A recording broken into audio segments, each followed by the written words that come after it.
Today I'm going to change my power steering pump, power steering lines, and tie rods on the old 92 C1500.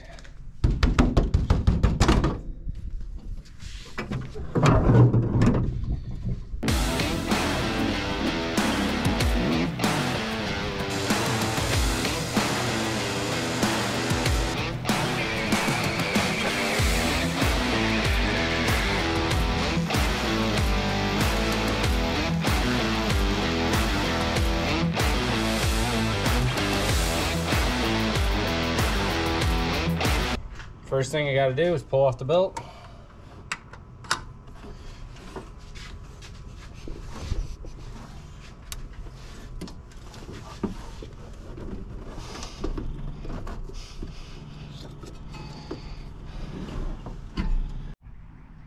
Next step is to pull this pulley.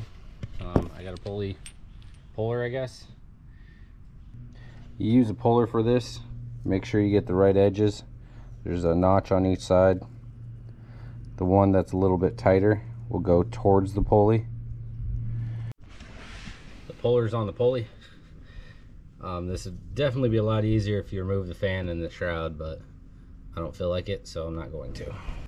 This is how I'm doing it. If you want to do it the easier way, this just seems to work for me.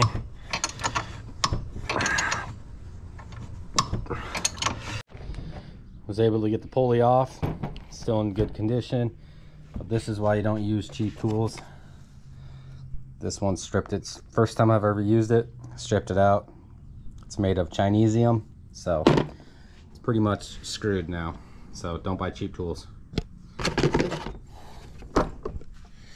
If you're wondering what not to buy.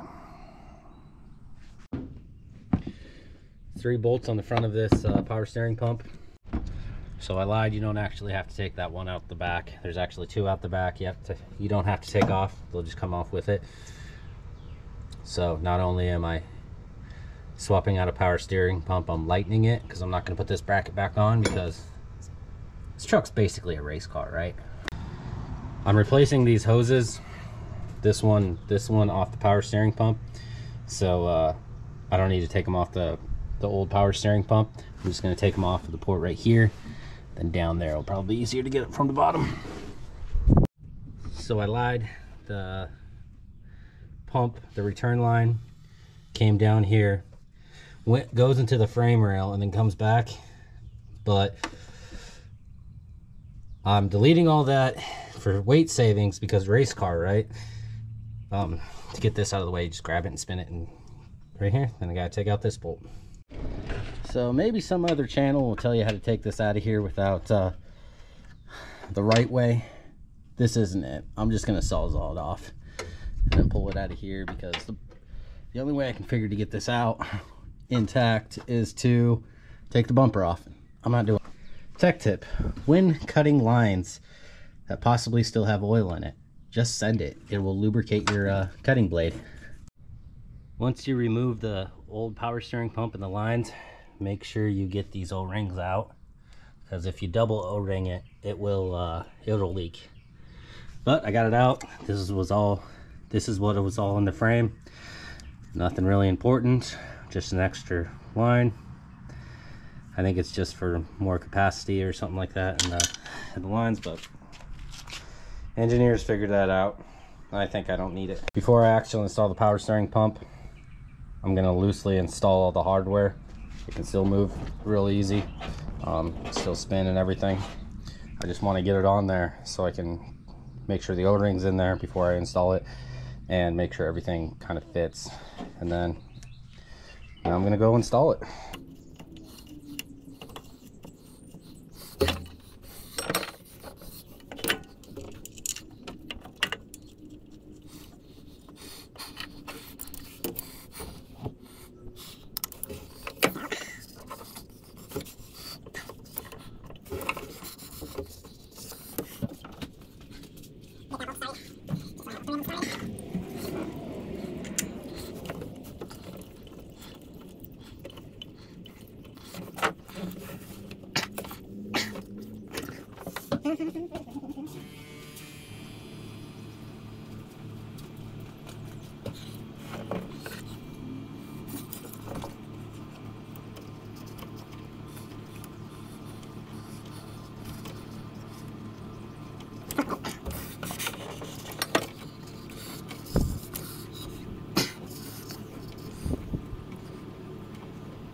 This hose is a little long, so I'm going to chop it right about there.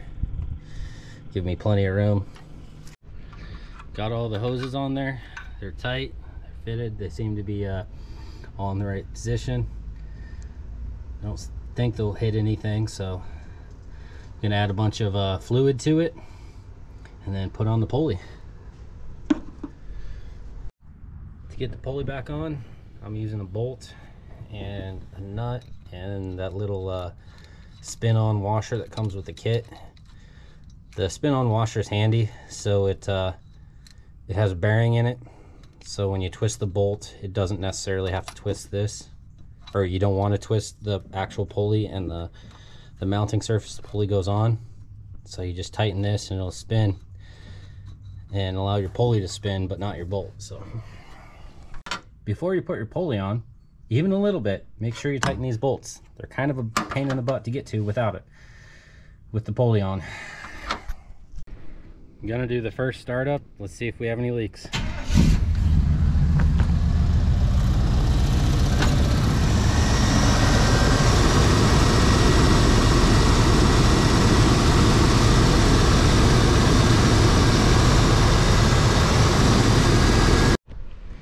Here's all the old parts. You can tell they pretty greasy and nasty. This hose was leaking right there.